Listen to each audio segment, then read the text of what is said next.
Hey guys, Mixed Media Girl here.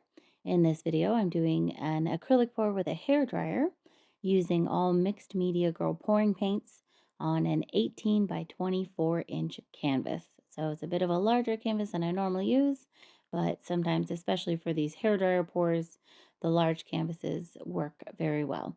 So I'm using two different colors for the background. Technically, white is not a color, but this first half I am doing with white.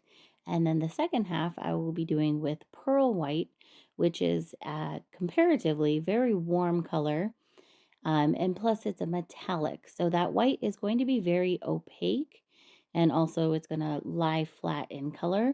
This pearl white is going to be pretty transparent and also because it's metallic, it's going to have the different levels of depth of the color. So it'll look almost like it just isn't didn't lie flat, but that's just the depth of the metallic. I'm using a Remington hairdryer, and I do have what I call the platypus attachment. I know that's not what it's called, but I can never remember what it is called.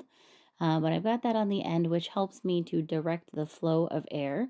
And I use this 100% on cold air and usually on high.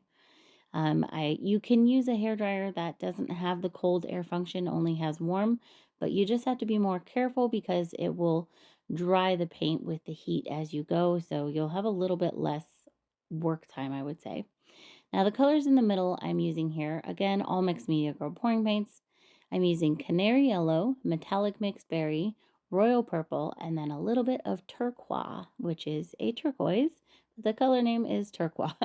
And then on both sides of that color, I put a little more white and a little more pearl white. Then I took the hairdryer and I'm again on cold and on high, kind of fanning out the colors into that pearl white and into the white. Now, word of caution on this, do not go over your parts of your paint more than once if possible.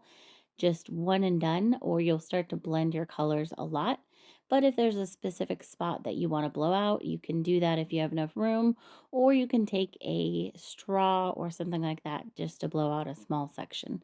And then I took a stick and I pulled out some little wispies, which is again not required, just something that I like to do, and left it at that.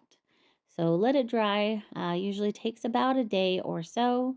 I did make the mistake of leaving my air conditioner on full blast in my studio, which caused a little bit of cracking, but I still think it's gorgeous. And here's how it looks dry. So you can kind of see a little bit of the cracking up there on the top, and there's a little bit on the bottom as well. But the colors here are just gorgeous. I'm super happy with how this came out. And honestly, I don't even mind that little bit of cracking right there. I think it actually adds to the piece. So there you guys go. I hope you guys enjoyed this. Thank you so much for watching, and I will see you all next time.